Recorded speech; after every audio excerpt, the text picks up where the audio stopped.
Hallelujah. প্রভুর গৌরব হোক, প্রভুর মহিমা হোক।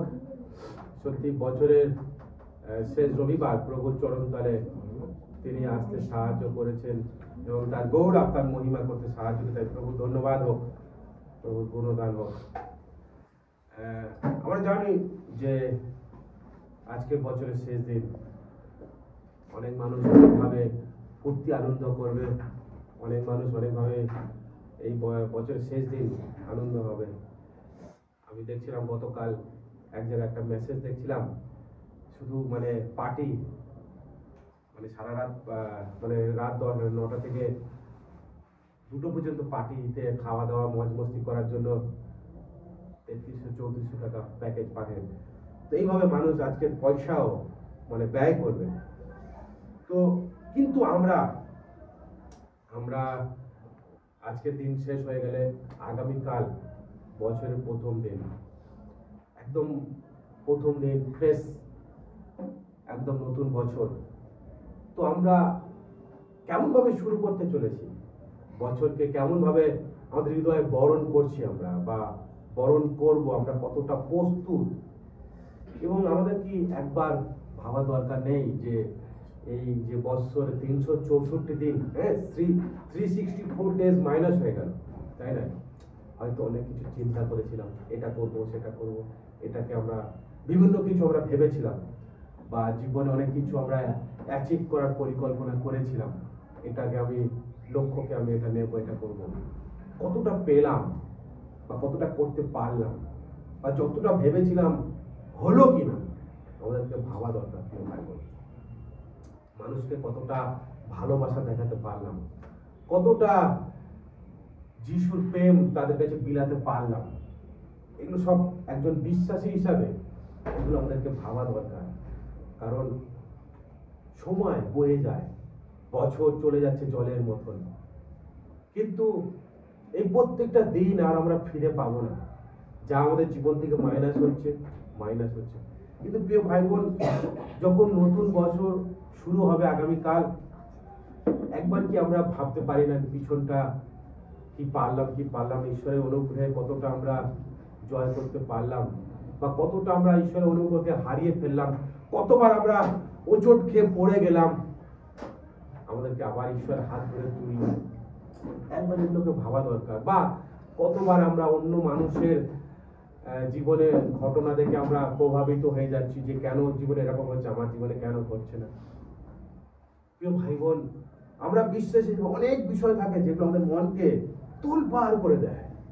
সারা বছর হয়তো আমরা কত চিন্তার মধ্যে থাকি, কত বিষয়ের মধ্যে থাকি, কখনো অসুস্থতার মধ্যে আমরা পড়ি, তখনও ভাবি যে কেন এরকম ঘটলো আমার জীবনে, বা কেন ঘটছে, আমি তো ঈশ্বরে বিশ্বাস করি। এই সব কিছুই আজকে ভাবা দরকার আমাদেরকে, এবং নিজেকে একবার সংশোধন করা দরকার, আরেকটিবার নিজেকে প্রস্তুত করা দরকার। যা কিছু হারিয়ে গিয়েছে, আবার নতুন করে কিছু পাওয়ার উন্মাদনা, নতুন করে কিছু পাওয়া, নতুন করে কিছু করার চিন্তা ভাবনাকে আমাদের মধ্যে তৈরি করতে হবে। কারণ বাইবেল বলছে পুরাতন নতুন পরিকল্পনা। প্রিয় ভাই বোন, বাইবেল বলছে যে আমরা মানুষরা নিজেদের ভাবনায় অনেক ভাবি, কিন্তু লাস্ট উত্তর ঈশ্বর থেকে হয়। সবকিছু ঈশ্বর করেন, কারণ তিনি সবকিছু নিয়ন্ত্রণ করেন। আসলে আজকে একটা বাক্য আমরা পড়ি, রোমিও তার 9 অধ্যায়, ঈশ্বরের বাক্য রোমিও তার 9 অধ্যায় 18 থেকে 24 পদ। Romans chapter 9 verses 18 to 24। Romeo কিতাব 18-24। আসুন আমরা ঈশ্বরের বাক্য পড়ি। কি বলছে দেখুন ঈশ্বরের বাক্য। অতএব তিনি যাহাকে ইচ্ছা তাহাকে দয়া করেন, এবং যাহাকে ইচ্ছা তাহাকে কঠিন করেন। ইহাতে তুমি আমাকে বলিবে, তবে তিনি আবার দোষ ধরেন কেন? কারণ তাহার ইচ্ছার প্রতিরোধ কে করে? হে মনুষ্য, বরং তুমি কে যে ঈশ্বরের প্রতিবাদ করিতেছ? নির্মিত বস্তু কি নির্মাতাকে বলিতে পারে, আমাকে এরূপ কেন করিলে? কিংবা কাদার উপরে কুম্ভকারের কি এমন অধিকার নাই যে একই মৃৎপিণ্ড হইতে একটি সমাদরের পাত্র আর একটি অনাদরের পাত্র করিতে পারে? আর ইহাতেই বা কি, যদি ঈশ্বর আপন ক্রোধ দেখাইবার ও আপন পরাক্রম দেখায় জানাইবার ইচ্ছা করিয়া বিনা স্বার্থে পরিপক্ক ক্রোধ পাত্রদের প্রতি বিপুল সহিষ্ণুতায় ধৈর্য ধরিয়া করিয়া থাকেন, এবং এই জন্য করিয়া থাকেন যেন সেই দয়া পাত্রদের উপরে আপন প্রতাপ ধন জ্ঞাত করেন, যাহা দিগকে প্রতাপের নিমিত্ত পূর্বে প্রস্তুত করিয়াছেন, আর যাহাদিগকে আহ্বান করিয়াছেন কেবল যিহুদীদের মধ্য হইতে নয়, পরজাতিদেরও মধ্য হইতে আমাদিগকেই করিয়াছেন। আমেন। প্রিয় ভাই বোন, ঈশ্বরের বাক্য সাধু পৌল এখানে খুব সুন্দরভাবে তিনি বলছেন যে ঈশ্বর কার প্রতি দয়া করবেন, কাকে করবেন না, সেটা ঈশ্বরের ইচ্ছা। আমি যেটা বললাম একটু আগে, যে আমরা অনেক কিছু ভাবি যে আমি বিশ্বাসী বা আমি ঈশ্বরের প্রতি চলছি, কেন এরকম ঘটছে, যে অবিশ্বাসী তার জীবনে কেন ঘটছে না। তো অনেক সময় আমরা বিশ্বাসীদের জীবনে যেটা দরকার সেটা আমরা পাচ্ছি না, অনেক প্রার্থনা করে, কিন্তু অবিশ্বাসী সেটা পেয়ে যাচ্ছে কেন।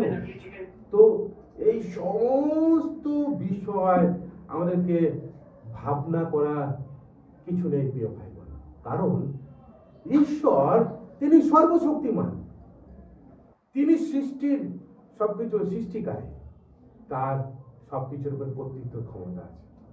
তাই আমরা এই রাগ দেখিয়ে বা এই প্রশ্নগুলোর মধ্যে আমরা জীবন করে কোনো লাভ নেই, বরং আমাদের দরকার ঈশ্বরের বাক্য পালন করে জীবন করা। ঈশ্বর কি বলছে সেইভাবে জীবন করা। আমি যেমন আগে বললাম যে হয়তো আমরা অনেক বিষয় আমরা ভেবে আমাদের জীবনে রাগ অভিমানকে ধরে রাখি, বারবার আমরা ঈশ্বরের বিরুদ্ধে চলে যাই। কিন্তু প্রিয় ভাই বোন, আজকে আমাদেরকে জানা দরকার যে ঈশ্বর কেন আমাদেরকে ডেকেছেন। তিনি আমরা যখন পাপী ছিলাম তখনও ঈশ্বর আমাদেরকে প্রেম করলেন এবং আমাদেরকে তার কাছে আসার সুযোগ দিলেন। কেন? তার কারণ আমরাও যেন তার পুত্র যিশুর মতন অপরকে ভালোবাসা দেখাতে পারি, তার পুত্র যিশুর মতন আমরা যেন সেই অপরের প্রতি দয়াশীল এবং আমরা সেই অনুকম্পা হৃদয় বা অনুগ্রহশীল হৃদয় নিয়ে অন্য মানুষের কাছে ঈশ্বর প্রকাশ করতে পারি। কারণ ঈশ্বর আমাদের মধ্য থেকে সেই যিশু খ্রিস্টকে প্রকাশ করতে চায় অন্য মানুষের কাছে। কিন্তু আমরা বিশ্বাসী হিসাবে আমরা যদি দেখি, হয়তো আমরা বারংবার আমরা অনেক বিষয় নিয়ে আমরা কম্পেয়ার করতে করতে, অনেক বিষয় নিয়ে আমরা রাগ অভিমানের মধ্যে থাকতে থাকতে আমরা নিজেরাই কত যেন আমরা ঈশ্বর থেকে কখন কত দূরে চলে গিয়েছি আমরা নিজেরাই জানি না।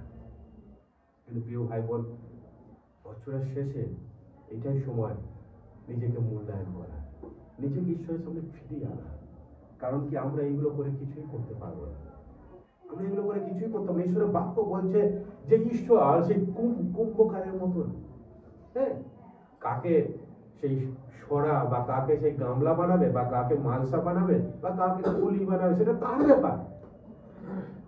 মাটির কোনো অধিকার নেই, মাটির কোনো অধিকার নেই বলার যে কেন আমাকে ক্ষুদ্র একটা চায়ের পাত্র বানাচ্ছ, কেন একে বড় একটা সুন্দর টব বানালে তো সুন্দর ফুলের গাছ আমার দ্বারা শোভিত হতো, এটা বলার অধিকার নেই। কিন্তু আমরা এটাই করি, আমরা বারবার এই জায়গাটাই আমরা কম্পেয়ার করতে করতে আখেরকার আমরা নিজেদের হৃদয়কে এমন একটা জায়গায় নিয়ে যাই, ঈশ্বরের বিরুদ্ধে কখন চলে যাই আমরা নিজেরাই জানি না। ঈশ্বরের বাক্য বলছে এটা ঈশ্বরের কি অধিকার নেই তিনি কাকে কি করবেন। এবং এখানে খুব সুন্দর একটা কথা বলছে, 22 পদ বলছে, যেটা আমরা সবসময় যেটা ভাবি যে এই লোকটা এত খারাপ কাজ করছে তবু কেন কিছু ঘটছে না। এটা কিন্তু আমরা খ্রিস্টের বিশ্বাসী হিসাবে বা ঈশ্বরের সন্তান হিসাবে এই ভাবনাটা আনা একদম উচিতই নয়।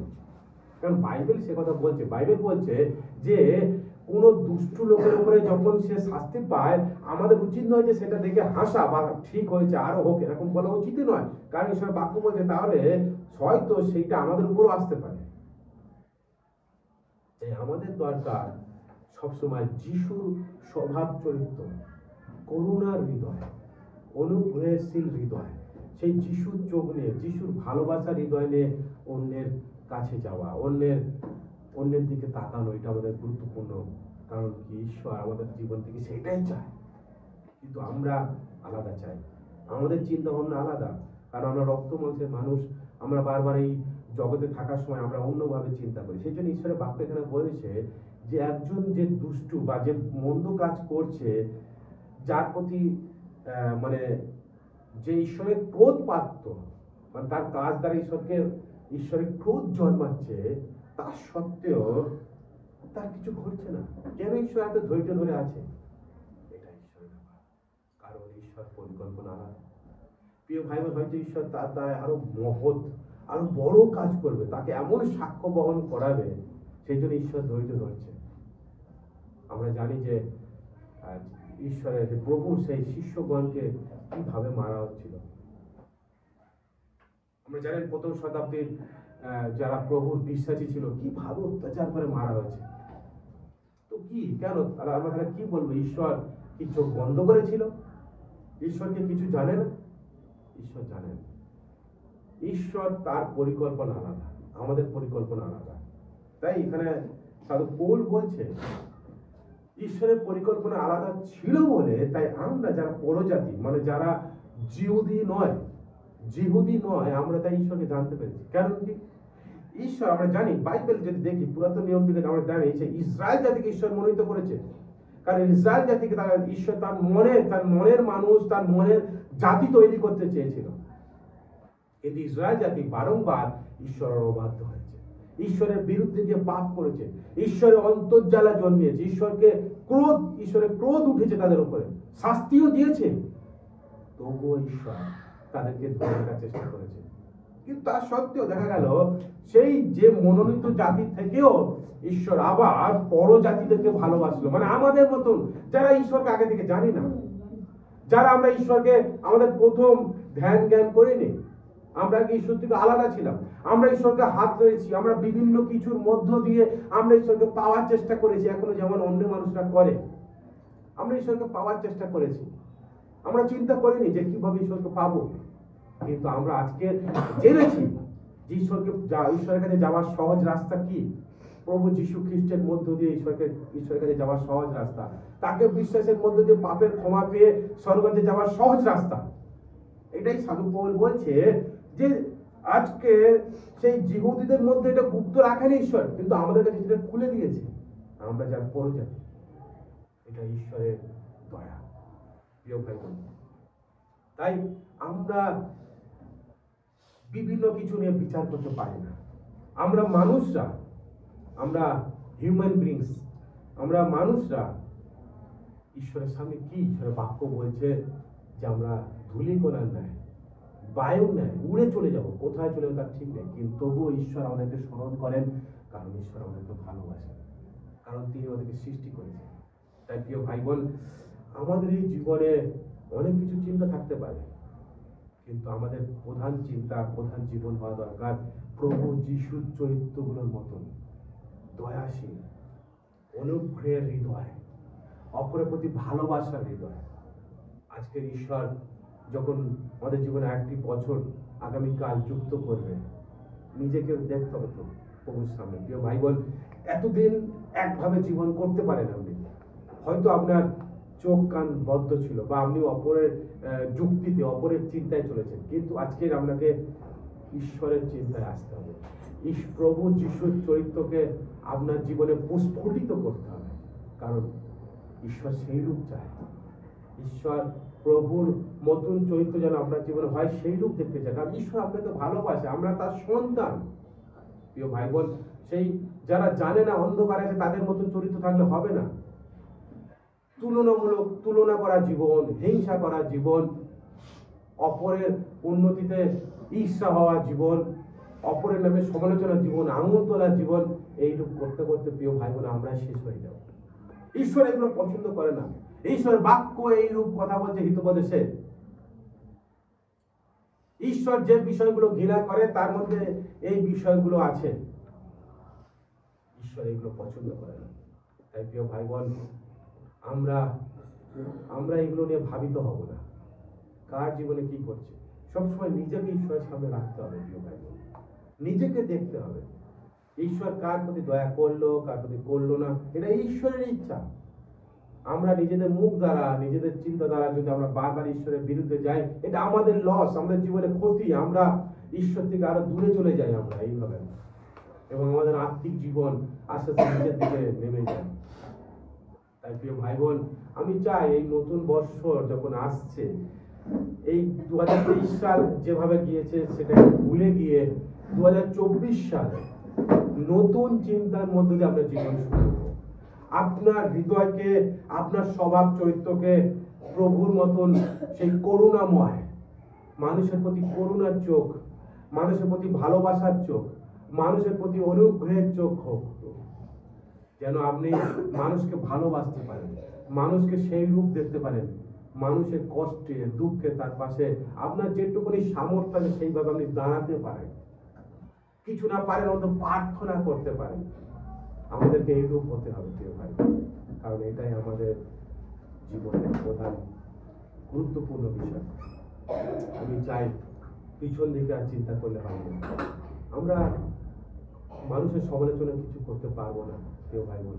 প্রভুর আগমন সন্নিকট, আমরা ওদের জীবন থেকে দেখতে দেখতে বছর, কত দিন কত বছর মাইনাস হয়ে যাচ্ছে। যদি দেখি আমাদের আর্থিক জীবন কতটা উন্নতি করতে পারলাম আমরা প্রভুর সামনে, আমরা প্রভুতে কতটা সংগ্রহিত হতে পারলাম। সাধু পৌল বলছে তোমরা প্রভুতে আরো বদ্ধপরিকর হও, আরো মানে একটা গাছ যেমন মজবুত হয়, আমাদেরকে মজবুত হতে হবে। একটা গাছ তো কখনো ছোট থাকে না, বেড়ে ওঠে, তার শিকড় গুলো চারিদিকে ছড়িয়ে পড়ে আরো মজবুত হয়, কেন যেন ঝড়, বিভিন্ন রকমের প্রাকৃতিক দুর্যোগ যেন সে সামলাতে পারে। প্রিয় ভাই বোন, একই রূপ আমাদের আত্মিক জীবনকে এইরূপ মজবুত করতে হবে, আরো দৃঢ় হয়ে দাঁড়াতে হবে, যেন যে কোনো ঝড় ঝাপটা, যে কোনো এই জগতের বিষয় আসুক না কেন, যা কিছু ঘটনা ঘটুক না কেন, যে কোনো কঠিন পরিস্থিতিকে আমরা যেন মোকাবিলা করতে পারি, আমরা যেন আমাদের জীবন যেন উপড়ে না পড়ে যায় প্রিয় ভাই বোন। কারণ প্রভু আমাদের সহবর্তী আছে, তিনি বলছেন আমি তোমাকে কখনো ছাড়িব না, কখনো ত্যাগ করিব না, যুগান্ত পর্যন্ত প্রতিদিন তোমার সঙ্গে সঙ্গে আছে প্রিয় ভাই বোন। হালেলুয়া। প্রভু তিনি প্রতিজ্ঞা করেছেন, তিনি আমাদের হাত ধরে তিনি নিয়ে যেতে চান, কিন্তু আমরা নিজেদের মানসিক ইচ্ছা পূর্ণ করার জন্য আমরা বারবার তার হাত ছেড়ে আমরা নিজেদের ইচ্ছায় চলতে গিয়ে বারবার উচট খেয়ে পড়ি, আমরা বারবার অসফল হই, আমরা ফেল হয়ে যাই, আবার আমরা কান্না করি। তাই প্রিয় ভাই বোন, আমি চাই আপনারা নতুন বছর যে আসছে তার অনুগ্রহে জীবন করা, আরো প্রভু যিশুতে সঙ্গবদ্ধ হয়ে একত্র হয়ে সুন্দরভাবে জীবন করা। কারণ ঈশ্বর, আবার আপনাদেরকে বলি যে সেই ইসরায়েল জাতিকে ঈশ্বর মনোনীত করেছিল, কিন্তু তাদের অবাধ্যতা, তাদের কিন্তু ঈশ্বর আমাদের প্রতি, আমরা বড় জাতি ছিলাম, আমরা জানতাম না, কিন্তু ঈশ্বর আমাদেরকে অনুগ্রহ করেছেন, তিনি আমাদেরকে তার নিজের লোক করার জন্য প্রিয় ভাই বোন, নিজের লোক করার জন্য। কত বড় আশীর্বাদ! ঈশ্বরের বাক্য এইরূপ বলছে 25 পদে, যাহারা আমার প্রজা নয়, আমরা তার প্রজা ছিলাম না, তাহাদিগকে আমি নিজ প্রজা বলিব। হ্যাঁ, তিনি আমাদেরকে নিজের প্রজা বলবেন, এবং তিনি বলেছেন, এবং যে প্রিয়তমা ছিল না তাহাকে প্রিয়তমা বলিব। আমরা ঈশ্বরের ডিয়ার, প্রিয়তমা, কাছের মানুষ। প্রিয়তমা কাকে বলে? একদম খুব গভীর ভালোবাসার ব্যক্তিকে বলে মাই ডিয়ার বলে। প্রিয় ভাই বোন, ঈশ্বর আমাদেরকে সেইভাবে ডাকতে চায়, কারণ তিনি আমাদেরকে ভালোবাসেন। ঈশ্বরের বাক্য বলছে, আর যে স্থানে তাহাদেরকে বলা গিয়েছিল তোমরা আমার প্রজা নও, সেই স্থানে তাহাদেরকে বলা যাইবে জীবন্ত ঈশ্বরের পুত্র। হালেলুয়া। আমাদের ঈশ্বর জীবন্ত, আমরা তার সন্তান। তাই 2024 সালে সেই জীবন্ত ঈশ্বরের সন্তান হিসেবে জীবন করা হবে প্রভুর সামনে। প্রিয় ভাই বোন, জীবন্ত ঈশ্বরের পুত্র হিসেবে জীবন করুন, আপনার বিশ্বাসকে কার্যকারিতায় প্রকাশ করুন, আপনার জীবনের মধ্য দিয়ে প্রভুর চরিত্রগুলোকে ফুটিয়ে তুলুন। দেখুন ঈশ্বর আপনাকে কতটা আশীর্বাদে পরিপূর্ণ করে দেয়। আপনার জীবনের গতি দেখুন কিভাবে এগিয়ে যায়, আপনার জীবনে সমস্ত কিছু পরিবর্তন আসবে।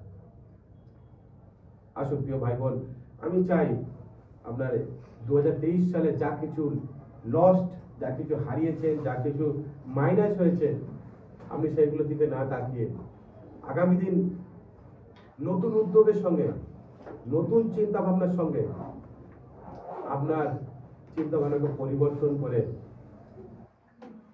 ঈশ্বরের ইচ্ছায় জীবন করুন। ঈশ্বরকে প্রশ্ন নয় যে কেন এটা হলো না, কেন ওটা হলো না, ঈশ্বরকে ধন্যবাদ দিয়ে ঈশ্বরের সামনে নত নম্র হয়ে জীবন করুন। তিনি আপনাকে ক্ষমা করেছেন। আপনি যখন অন্ধকারে পাপের মধ্যে ছিলেন, তিনি তার সুন্দর ক্ষমার দ্বারা আপনাকে তার সে আলোতে এনেছেন। তাই সেই ক্ষমা আপনার মধ্যে দিয়ে দেখতে চান। আমরা যেন অপরকে ক্ষমা করতে পারি, অপরকে যেন ভালোবাসতে পারি। ঈশ্বর, আমরা গান করছিলাম, পরকে যে আপন করে নেয় ভাই, তার থেকে আনন্দ আর কিছু নেই। আসুন প্রিয় ভাই বোন, আমরা এই সময় ঈশ্বরের কাছে সমর্পিত হই, ঈশ্বরের সামনে আমরা আসি। আমরা যেন পরকে আপন করতে পারি, অন্য লোকের সামনে ঈশ্বরের ভালোবাসাকে প্রদর্শন করতে পারি।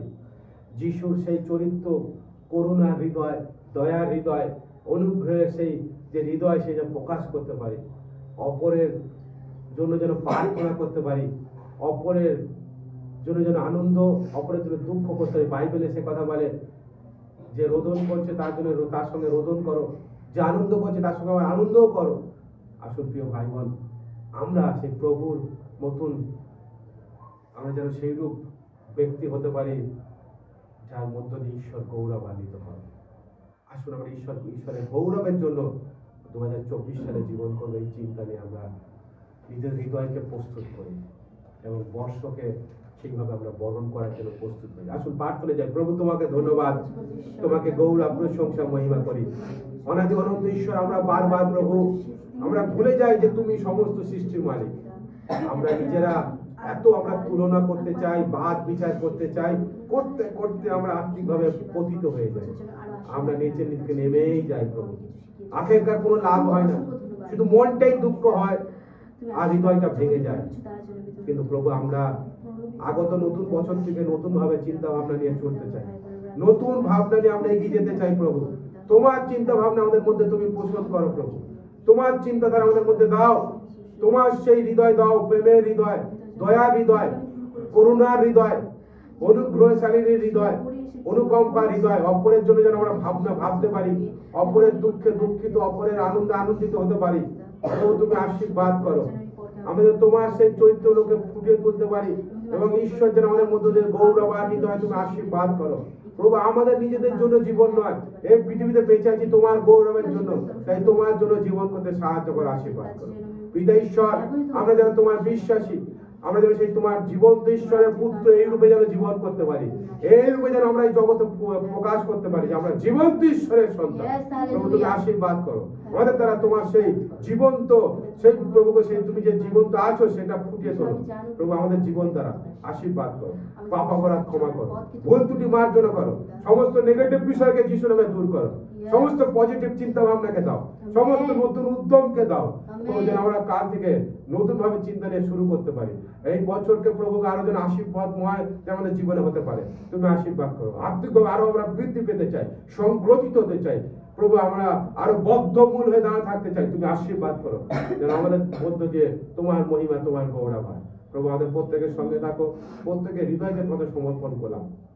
যেটুকুনি সময় বাকি আছে এই বৎসরের, সেটুকুনি সময় যেন প্রভু আমরা আনন্দে শান্তিতে থাকতে হবে, তুমি আশীর্বাদ করো। আগামীকাল বছরের প্রথম দিন সেই নতুন ভাবে আমাদেরকে জীবন করতে, তোমাকে আরাধনার মধ্যে দিয়ে জীবন শুরু করতে সাহায্য করো।